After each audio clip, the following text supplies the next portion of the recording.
السلام عليكم ورحمة الله وبركاته. الحمد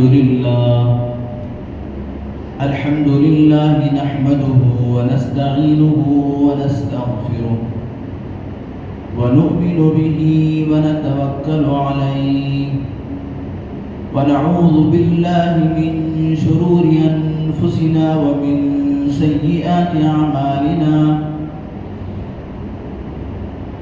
من يهده الله فلا مضل له ومن يضلله فلا هادي له. ونشهد أن لا إله إلا الله وحده لا شريك له ولا نظير له ولا مشير له ولا وزير له ولا مثل له ولا مثال له. ونشهد أن سيدنا وسندنا وحبيبنا وإمامنا ومولانا محمد وبارك وسلم تسليما كثيرا كثيرا. أرسله الله تعالى بين يدي الساعة بشيرا ونذيرا وداعيا إلى الله بإذنه وسراجا منيرا. أما بعد فقد قال الله تبارك وتعالى في القرآن المجيد والفرقان الحميد: أعوذ بالله من الشيطان الرجيم. بسم الله الرحمن الرحيم. ألم يأن للذين آمنوا أن تخشع قلوبهم لذكر الله. صدق الله العظيم وصدق رسوله النبي الكريم ونحن على ذلك لمن الشاهدين والشاكرين. سبحانك لا علم لنا إلا ما علمتنا إنك أنت العليم الحكيم. رب اشرح لي صدري ويسر لي أمري واحلل عقدة من لساني يفقهوا قولي. اللهم صل على سيدنا مولانا محمد وبارك وسلم. اللهم صل على سيدنا مولانا محمد وبارك وسلم. اللهم صل على سيدنا مولانا محمد وبارك وسلم تسليما كثيرا كثيرا.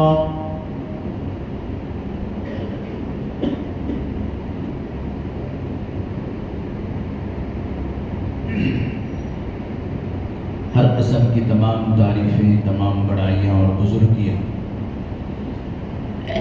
خدا رب ذوالجلال کے لیے، جس کی خدائی میں کوئی شریک نہیں، وہ اکیلا پروردگار ہے، اس کا کوئی ساجی اور ہمسر نہیں، وہ ہمیشہ سے ہے اور ہمیشہ رہے گا۔ ہم سب اس کے کمزور اور ناتواں بندے، وہ ہمارا خالق و مالک، پالنہار اور پروردگار ہے۔ ہر پل ہر لمحہ کروڑ انگنت لا تعداد درود و سلام امام الانبیاء خاتم النبیین سید المرسلین رحمت للعالمین تاجدار بطحہ محمد عربی محمد مصطفیٰ احمد مجتبیٰ حضرت رسول پاک صلی اللہ علیہ وسلم پر یا رب صلی وسلم دائما ابدا علی حبیبک خیر الخلق کلہم۔ معزز و محترم سامعین اکرام، فرزندان اسلام، نوجوانان امت،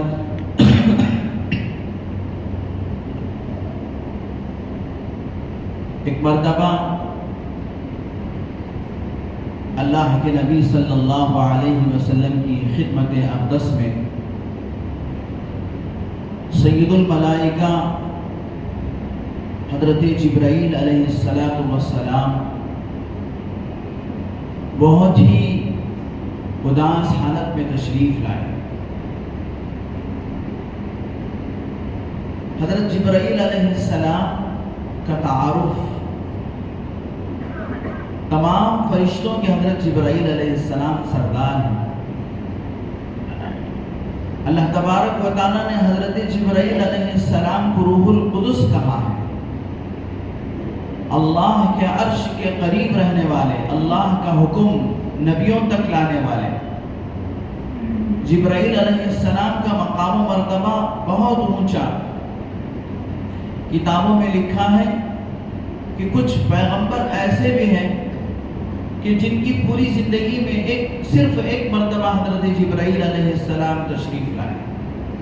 کوئی پیغمبر ایسے ہیں جن کے پاس 10 مرتبہ، کسی کے پاس 100 مرتبہ، لیکن امام الانبیاء حضرت محمد الرسول اللہ صلی اللہ علیہ وسلم کی خدمت اقدس میں آپ علیہ السلام کی پوری زندگی میں حضرت جبرائیل علیہ السلام 24,000 مرتبہ تشریف لے کر، اس سے آپ علیہ السلام کے مقام و مرتبے کا اندازہ ہوتا ہے۔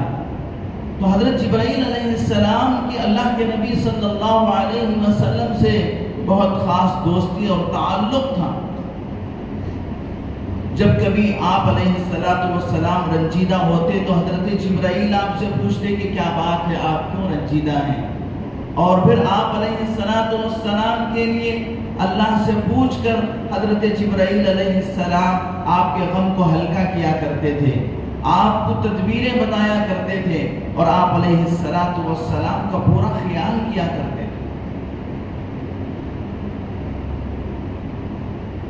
ایک مرتبہ حضرت جبرائیل علیہ السلام حضور پاک صلی اللہ علیہ وسلم کی خدمت میں تشریف لائے، لیکن اس مرتبہ جب حضرت جبرائیل آپ کے دربار میں آئے تو اداس تھے، غمگین تھے۔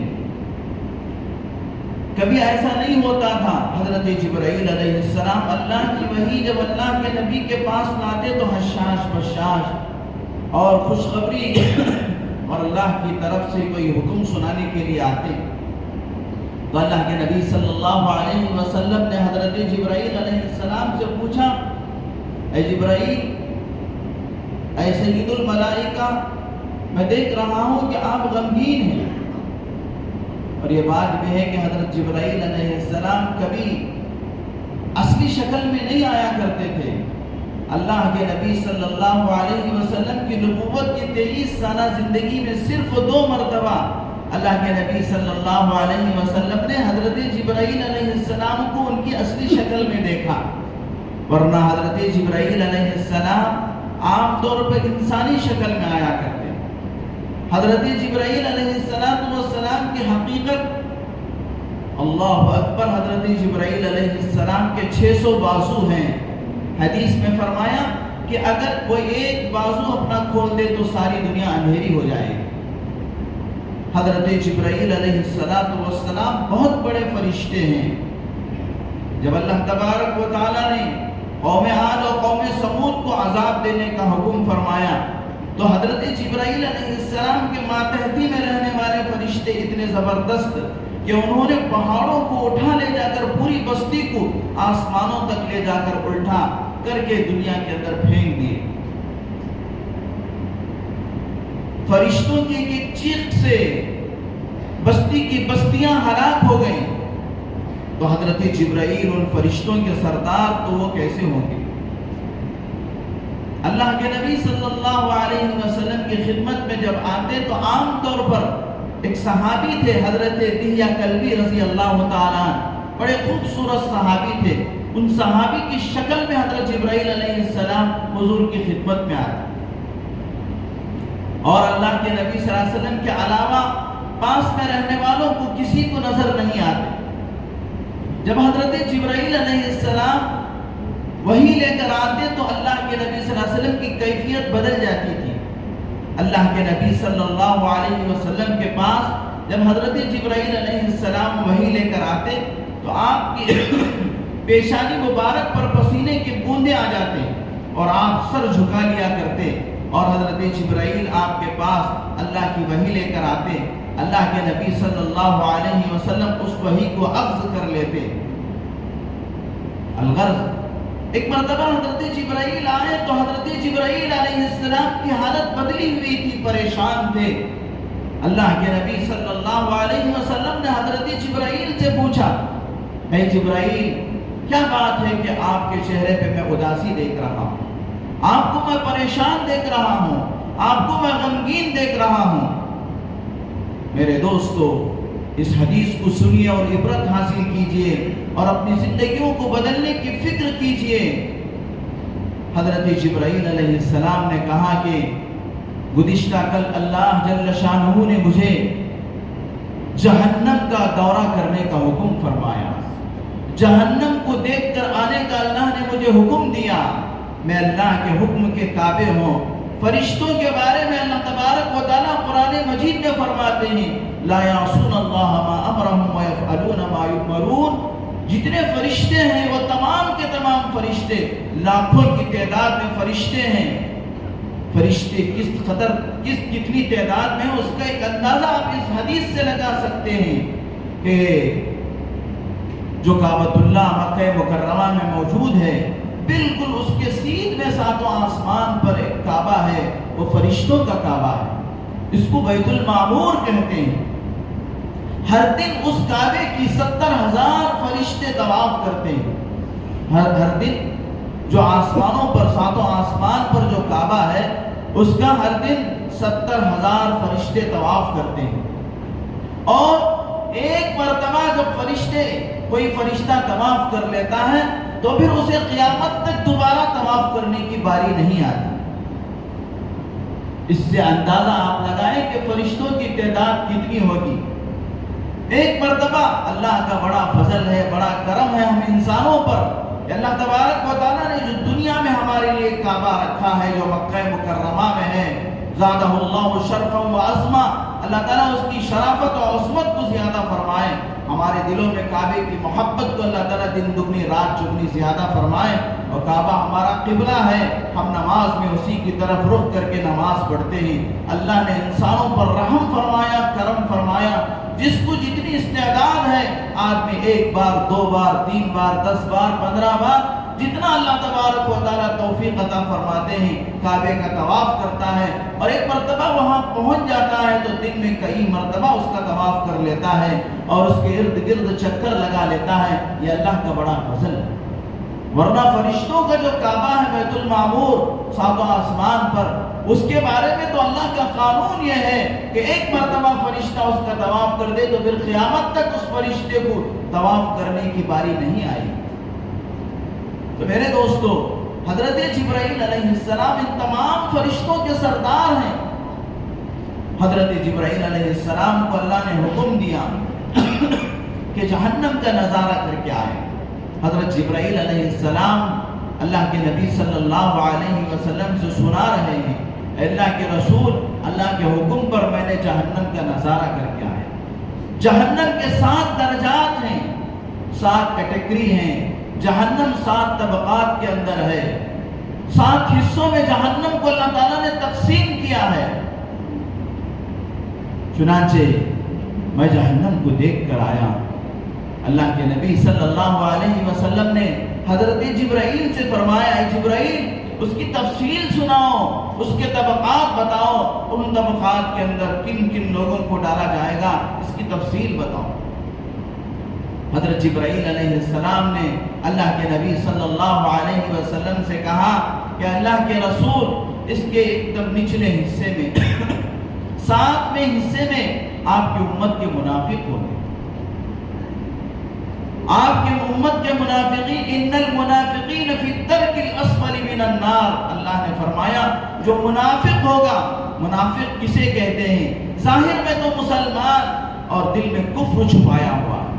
اللہ کے نبی صلی اللہ علیہ وسلم کے زمانے میں ڈکلر تھا کہ یہ منافق ہے، یہ مسلمان ہے، یہ مشرک ہے. 3 جماعتیں تھی. لیکن آج کے زمانے میں مسلمان اور کافر، منافق کون ہے؟ اللہ کے نبی نے نہیں بتایا کہ آئندہ زمانے میں بھی فلاں قسم کے لوگ منافق ہوں گے، اور کسی مسلمان کو اس بات کا حق نہیں ہے کہ وہ کسی کو منافق کہہ دے، بلکہ اللہ کے نبی صلی اللہ علیہ وسلم نے منافق کی علامتیں بتائی ہیں۔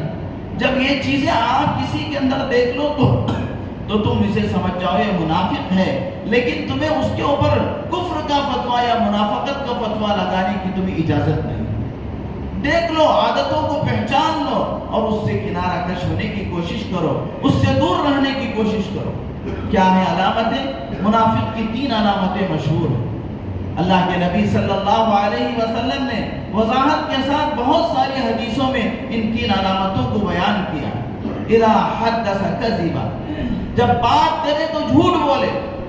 اب میرے دوستو، اللہ کے نبی نے تو ایک تھرمامیٹر ہمیں دے دیا ہے، اس کو سامنے رکھ کر ہم میں سے ہر ایک آدمی اپنے گریبان میں جھانک کر دیکھ سکتا ہے کہ میں منافق ہوں کہ مسلمان۔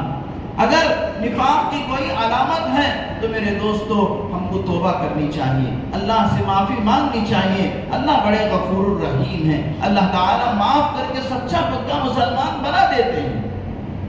اللہ تبارک و تعالیٰ کے پاس سچا مسلمان ہونے کے لیے کوئی زیادہ پاپڑ بیلنے کی ضرورت نہیں۔ اگر آدمی صدق دل سے گناہوں سے توبہ کر لے، اللہ کی نگاہ میں وہ سچا اور پکا مسلمان بن جاتا ہے۔ اللہ تبارک و تعالیٰ بڑے بڑے گناہوں کو معاف کر دیتے ہیں۔ تو فرمایا اذا حدث کذبا، جب بولے تو جھوٹ بولے۔ منافق کی ایک علامت، جب بولے تو جھوٹ بولے۔ وَإِذَا وَعَدَ أَخْلَفَ، اور جو کوئی وعدہ کرے تو وعدہ خلافی کرے۔ بھائی 1 مہینے کے اندر آپ کے پیسے لوٹا دوں گا، لیکن مہینہ آ گیا، سال گزر گیا، سال گزر گئے، پیسے لوٹانے کا نام نہیں ہے۔ پیسے موج مستی کر رہا ہے لیکن قرض ادا نہیں کر رہا ہے۔ میرے دوستو، یہ قرض اگر ہم ادا کیے بغیر دنیا سے چلے جائیں گے، یہ قرض کا گناہ کبھی معاف نہیں ہوگا۔ حدیث پاک کے اندر اللہ کے نبی نے فرمایا شہید کا ہر گناہ معاف ہے سوائے اس کے قرض کی۔ شہید، اس کا کتنا بڑا مرتبہ۔ اللہ کے نبی نے فرمایا شہید کے خون کا خطرہ زمین پر پڑنے سے پہلے اللہ اسے جنت پہ پہنچا دیتے ہیں، اس کے گناہوں کو معاف کر دیتے ہیں، لیکن اس کا بھی قرض اللہ تبارک و تعالیٰ معاف نہیں کرے۔ تو میرے دوستو، اذا وعد اخلف، منافق جب وعدہ کرتا ہے تو وعدے کی خلاف ورزی کرتا ہے، وعدے کا پابند نہیں رہتا ہے، وعدہ خلافی کرتا ہے۔ اور تیسری چیز اذا اؤتمن خان، جب اس کے پاس کوئی امانت رکھی جاتی ہے تو امانت میں خیانت کر دیتا ہے۔ یہ مسجدوں کی جو پراپرٹیاں ہوتے ہیں، مسجدوں کے جو دکان ہوتے ہیں، مسجدوں کی یہ سب کیا اللہ کی امانت ہے، اس کے اندر خیانت کرنے والے بھی منافق ہیں۔ اس کی خیانت کے بہت سارے طریقے ہیں، بہت سارے خیانت کے، کہ خیانت یہی نہیں ہے کہ ہم اس کو لے کر دبا لیں، بلکہ بہت سارے اس کے خیانت کے بہت سارے طریقے ہیں کہ آدمی اگر کوئی مسجد کا دکان لے لے، مسجد کا گھر لے لے، تو اب وہ اپنی جاگیر سمجھ کر بیٹھ جائے، اس پر قبضہ کر لے اور اس کا سیدھے سے اس کے کرایہ بھی ادا نہ کرے، یہ بھی تو خیانت ہے۔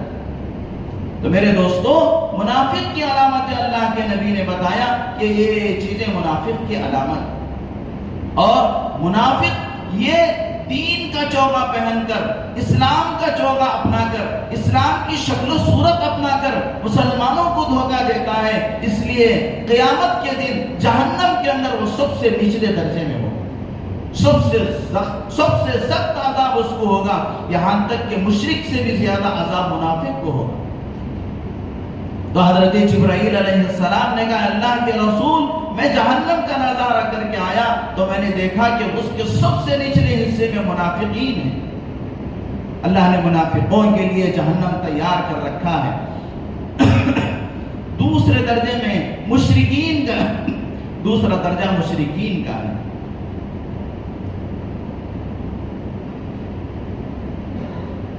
میں معافی چاہتا ہوں کہ درمیان میں مجھے بہت کنٹرول کرنے کے باوجود بھی کھانسی آ جاتی ہے۔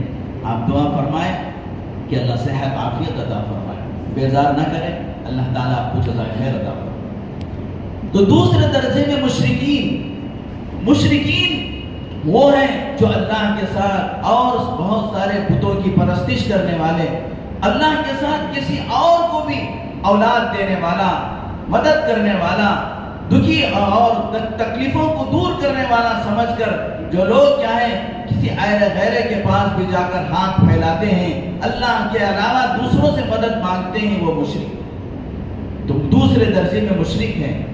تیسرے درجے کے اندر حضرت جبرائیل علیہ السلام نے فرمایا ان لوگوں کو اللہ تبارک و تعالیٰ نے رکھے گا، اور ان لوگوں کے لیے اللہ نے جہنم بنایا ہے جو سورج اور چاند کی پرستش کرنے والے، سورج اور چاند کی پرستش کرنے والے، سوریہ نمسکار کرنے والے۔ اسی لیے میرے دوستو ہمارے بچوں کو ایسے اسکولوں سے ہم گریز کرنی چاہیے جس کے اندر سوریہ نمسکار کرایا جاتا ہے۔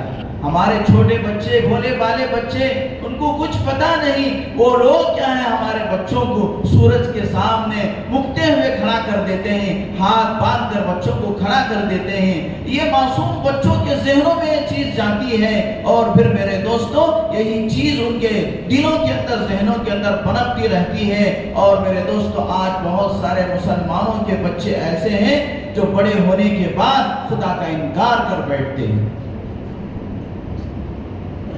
تو ایک آدمی نے آ کر کسی بڑے اللہ والے سے کہا کہ حضرت ہمارے بچے ہماری بات نہیں مانتے۔ اللہ والوں نے کہا کہ تو اگر اللہ اس کے رسول کی بات مانا ہوتا تو آج تیرے بچے تیری بات مان، تم نے پہلے اللہ اور رسول کی نافرمانی کی تو بچے آج تمہارے نافرمان ہو گئے۔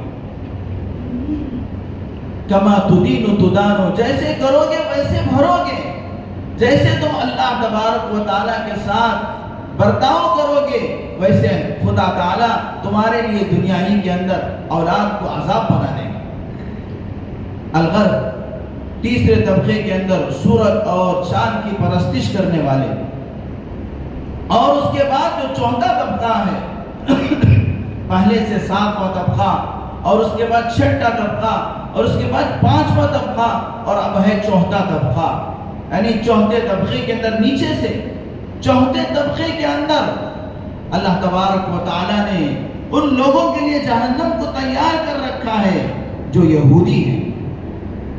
اللہ کے نبی صلی اللہ علیہ وسلم دنیا میں تشریف لانے کے بعد تمام ادیان باطلہ ختم ہو گئے، صرف اور صرف ایک دین اسلام باقی رہا، اور اسی کے ماننے میں، اسی پر چلنے میں سارے انسانوں کی کامیابی۔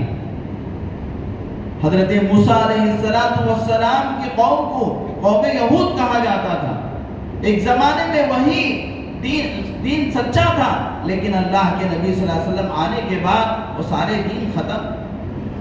اور اس کے بعد نصارہ کا طبقہ، نصارہ یعنی جو حضرت عیسیٰ علیہ السلام کو خدا کا بیٹا سمجھتے ہیں، حضرت مریم کے بارے میں ان کا غلط عقیدہ ہے، ایسے لوگوں کا۔ اور اتنا کہنے کے بعد پہلے درجے کے بارے میں حضرت جبرائیل کچھ نہیں کہے،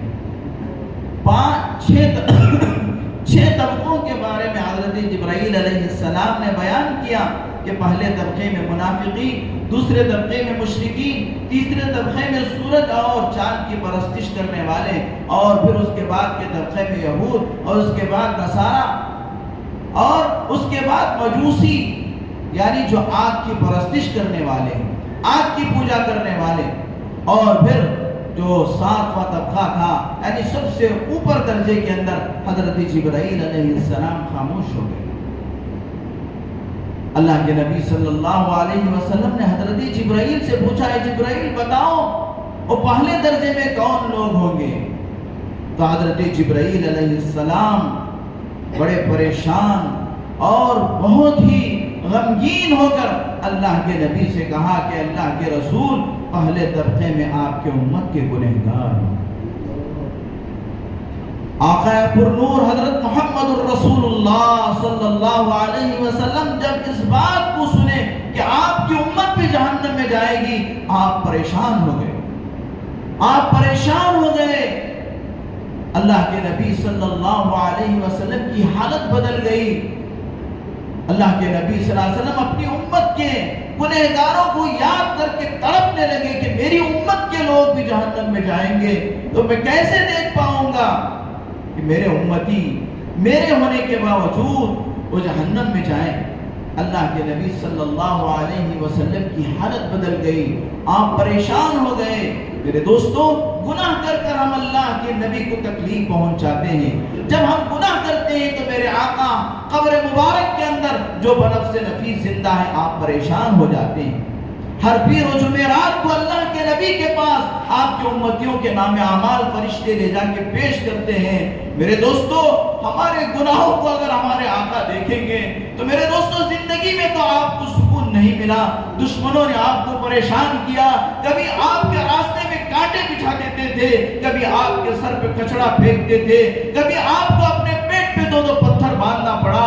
لیکن میرے دوستو، آج قبر مبارک میں میرے آقا زندہ ہیں تو میرے دوستو، ہم گناہ کر کے آقا کو تکلیف پہنچا رہے ہیں، اللہ کی نافرمانی کر کے ہم اللہ کے نبی کو تکلیف پہنچا رہے ہیں۔ میرے آقا کو آپ کی امت سے بے حد پیار، بے حد اللہ کے نبی صلی اللہ علیہ وسلم یہ چاہتے ہیں کہ میرا ہر امتی جنت میں چلا جائے۔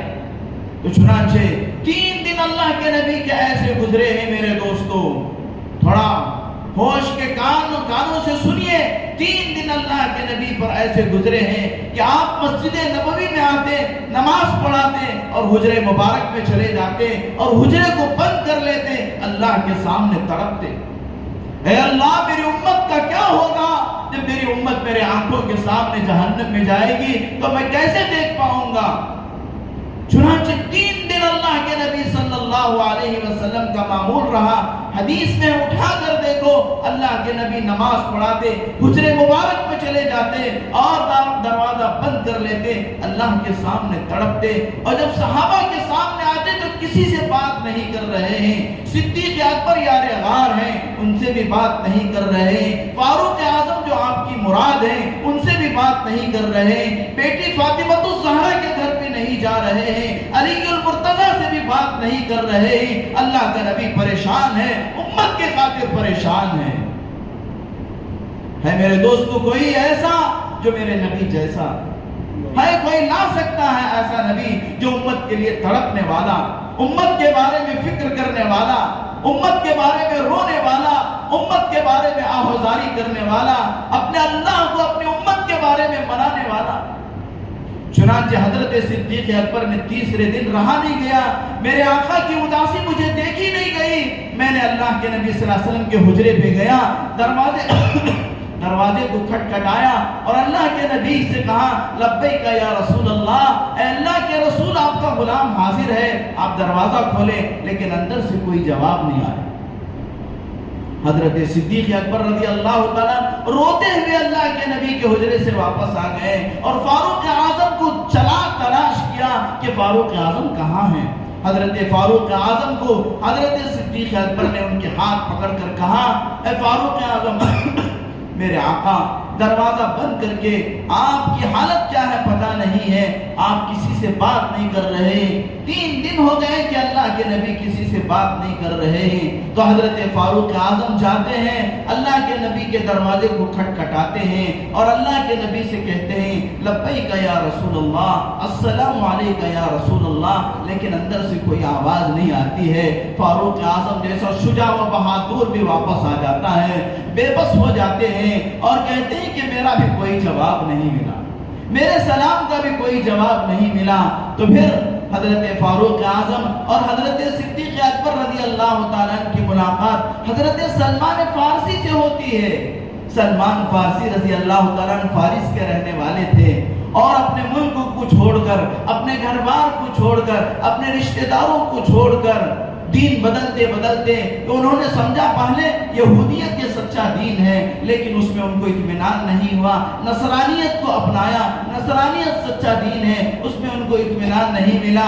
آخر میں ان کو پتہ چلا کہ یہ آخری نبی حضرت محمد الرسول اللہ صلی اللہ علیہ وسلم مکہ میں پیدا ہوں گے اور مدینہ ہجرت کر کے آئیں گے، تو مدینے کے اندر وہ رہنے لگے آخری نبی کے انتظار میں، اللہ کے نبی کے انتظار میں۔ چنانچہ جب اللہ کے نبی مدینے میں آئے تو حضرت سلمان فارسی رضی اللہ تعالیٰ نے آپ کے ہاتھ پر اسلام کو قبول کیا اور اللہ کے نبی سے ایک مرتبہ کہا اللہ کے رسول سب کا کوئی قبیلہ ہے، سب کا کوئی خاندان ہے، سب کا کوئی رشتہ دار ہے، میں فارس کا رہنے والا میرا کوئی نہیں ہے، آپ ہی میرے ہیں۔ تو اللہ کے نبی نے اس وقت حضرت سلمان فارسی سے کہا السلمان منا، سلمان میرا ہے، السلمان منا، سلمان میرا ہے۔ اے سلمان گھبرانے کی ضرورت نہیں ہے، تیرا رشتہ دار بھی میں ہی ہوں اور تیرا خاندان والا بھی میں ہی ہوں، اور تجھے کسی چیز کی ضرورت پڑے تو میرے در پہ آ جانا، میں تیرا ہوں اور تو میرا ہے۔ چنانچہ حضرت سلمان فارسی سے ابو بکر صدیق عمر فاروق نے درخواست کی، ابو بکر تمہارے بارے میں تو آقا نے کہا سلمان میرا ہے، جاؤ آقا کے دروازے کو کھٹکھٹاؤ اور آقا کی حالت کو دیکھو آقا کس حال میں ہے۔ تو حضرت سلمان فارسی اللہ کے نبی کے گھر پر آئے، دروازے کو کھٹکھٹایا اور السلام علیکم یا رسول اللہ، لبیک یا رسول اللہ، لیکن اندر سے کوئی جواب نہیں آیا۔ حضرت سلمان فارسی بھی پریشان ہو گئے، میرے آقا میرا بھی جواب نہیں دے پا رہے ہیں، میرے آقا مجھے بھی دروازہ نہیں کھولا۔ تو پھر ان تینوں نے بیٹھ کر مشورہ کیا کہ کیا کریں، آخر اللہ کے نبی صلی اللہ علیہ وسلم کو کیا پریشانی ہے، کیا کریں اور کون معلوم کرے۔ تو حضرت علی رضی اللہ تعالیٰ سے مشورہ کیا، حضرت علی سے کہا علی آپ اللہ کے نبی کے چچا زاد بھائی ہیں اور اللہ کے نبی کے داماد ہیں، آپ کی لخت جگر نور نظر حضرت فاطمہ الزہرا کے آپ شوہر ہیں، اللہ کا نبی آپ سے بڑا پیار کرتا ہے اور آپ آپ فاتح خیبر ہیں، اللہ اکبر، آپ صاحب ذوالفقار ہیں، آپ اللہ کے نبی صلی اللہ علیہ وسلم سے جا کے بات کریں، شاید مسئلہ حل ہو سکتا ہے۔ حضرت علی نے سوچا کہ ہو سکتا ہے میرے ساتھ بھی وہی صدیق اکبر کے ساتھ جو ہوا وہ ہو اور عمر فاروق کے ساتھ جو ہوا وہ ہو، سلمان فارسی کے ساتھ جو ہوا وہ ہو۔ میں ایسا کرتا ہوں کہ آپ کی لخت جگر نور نظر سیدہ فاطمہ کو آپ کے پاس بھیجتا ہوں، قربان جائیے اللہ کے نبی اپنی بیٹی کو کبھی انکار نہیں کریں گے، آپ کی بیٹی سے آپ کو بڑا پیار ہے، آپ کی بیٹی سے آپ کو بڑی محبت ہے۔ چنانچہ حضرت فاطمہ سے جا کر کہا کہ میرے پیارے آقا کی یہ حالت ہے، 3 دن سے آقا نماز پڑھا رہے ہیں، حجرے میں چلے جا رہے ہیں، کسی سے بات نہیں کر رہے ہیں، حجرے کا دروازہ بند کر لے رہے ہیں، صدیق اکبر کو بھی کوئی جواب نہیں، عمر فاروق کو بھی کوئی جواب نہیں، سلمان فارسی کو بھی کوئی جواب نہیں۔ تو حضرت فاطمہ نے کہا میں جاؤں کہ میرے ابا کو دیکھوں گی، میرے ابا کی کیا حالت ہے میں دیکھوں گی۔ چنانچہ فاطمہ جب اللہ کے نبی کے دروازے پہ آئے، دروازہ کھٹکھٹایا، فاطمہ کی آہٹ کو بلکہ فاطمہ کی خوشبو کو سونگھ کر آقا نے دروازہ کھول دیا۔ اللہ کے نبی صلی اللہ علیہ وسلم کہتے میری بیٹی فاطمہ کی خوشبو سے میں پہچان جاتا ہوں کہ کون آئی ہے۔ اللہ کے نبی حضرت حسنین کو سونگ سونگ کر دیکھتے تھے اور کہتے میرے ان بچوں سے جنت کی خوشبو آ رہی ہے۔ چنانچہ حضرت فاطمہ نے کے لیے دروازہ کھولا تو اللہ کے نبی صلی اللہ علیہ وسلم سجدے میں پڑے ہوئے ہیں، رو رہے ہیں۔ فاطمہ نے اللہ کے نبی صلی اللہ علیہ وسلم کو سجدے سے اٹھایا، پوچھا اے اللہ کے رسول کیا بات ہے؟ اللہ کے نبی نے سنایا کہ جبرائیل میرے پاس آئے تھے، جہنم کی کارگزاری انہوں نے مجھے سنایا اور انہوں نے کہا کہ جہنم کے 7ویں طبقے میں یعنی سب سے اوپر کے طبقے میں میری امت کے گنہگار ہوں گے، تو میں پریشان ہوں کہ اللہ میری امت کو جہنم سے کیسے بچائے۔ میں اللہ سے دعا کر رہا ہوں اور میں اللہ کو منانے کی کوشش کر رہا ہوں۔ اس کے بعد پھر اللہ کے نبی پھر ایک لمبا سجدہ کیا اور اللہ کے سامنے روتے رہے، اللہ کے سامنے گڑ گڑاتے رہے۔ میرے دوستو کبھی اللہ کے نبی نے اپنے گھر والوں کے لیے ایسا دعا نہیں مانگے، کبھی روزی کے واسطے آپ نے جبکہ آپ کے گھر میں 3 4 نظر آ جاتے تھے، لیکن اللہ کے نبی نے اللہ سے اس بارے میں کبھی سوال نہیں کیا۔ سوال کیا تو اپنی امت کے واسطے، اپنے گنہگار امت کے واسطے، اپنے گنہگار امت کے واسطے نبی تڑپ رہا ہے۔ لیکن آج اللہ کے نبی کی امتی اللہ کے نبی کی سنتوں کے ساتھ مذاق اڑا رہے ہیں۔ یہودیوں کا طریقہ ہمیں پسند ہے یا اور میرے دوستو اسلام کے دشمنوں کا طریقہ ہمیں پسند ہے۔ ادھر اللہ کا نبی رو رہا ہے، تڑپ رہا ہے اور اللہ کا نبی اپنی امت کو جہنم سے بچانے کی فکر کر رہا ہے۔ چنانچہ میرے دوستو اللہ تبارک و تعالیٰ نے قرآن مجید کی آیت نازل فرمائی وَلَسَوْفَ يُعْطِيكَ رَبُّكَ فَتَرْضَىٰ۔ اے نبی جی آپ کا رونا ہمیں اچھا نہیں لگتا، آپ کا گڑ گڑانا ہمیں اچھا نہیں لگتا، آپ ہمارے محبوب ہیں، آپ کے صدقے میں ہم نے کائنات کو بنایا ہے۔ اے نبی جی ہم آپ کو عنقریب اتنا عطا کریں گے، اتنا عطا کریں گے کہ آپ راضی ہو جائیں گے، آپ کو ہم راضی کر لیں گے۔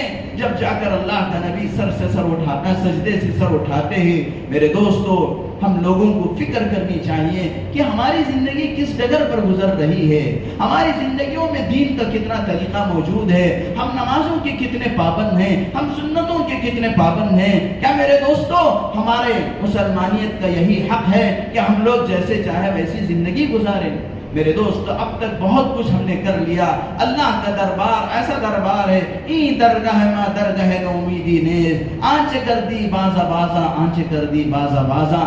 اللہ کے دربار سے کبھی کسی کو نا امید نہیں ہونا ہے، صرف شیطان اللہ کے رحمت سے نا امید ہوا۔ اس کے علاوہ ہم مسلمانوں کو، ہم ایمان والوں کو، ہم نبی کے غلاموں کو اللہ کے نبی سے اللہ سے مایوس نہیں ہونا ہے۔ اگر ہم سچی پکی توبہ کر کے اچھی سے اچھی زندگی گزارنے کا ہم عہد کرنا ہے، اور اللہ کے نبی کو راضی کرنے کے اور اللہ کے نبی کو خوش کرنے کا ہم لوگ کیا ہے میرے دوستوں عزم اور حوصلہ اپنے اندر پیدا کرنا ہے۔ اللہ تعالیٰ سے دعا ہے کہ اللہ تبارک و تعالیٰ مجھے اور آپ کو اللہ کے نبی کا سچا عاشق بنائے، مجھے اور آپ کو اللہ تبارک و تعالیٰ ایسی توفیق عطا فرمائے کہ ہماری وجہ سے اللہ کے نبی ہم سے خوش ہو، اور کل قیامت کے دن اللہ کے نبی ہمارا ہاتھ پکڑ کر اللہ سے یہ کہہ دے کہ یہ غلام میرا ہے، اے اللہ اس کو جنت میں داخل فرما دے۔ اللہ تعالیٰ سے دعا ہے کہ اللہ تعالیٰ کہیں سنی باتوں پر عمل کی توفیق عطا فرمائے۔ وآخر دعوانا الحمد للہ رب العالمین۔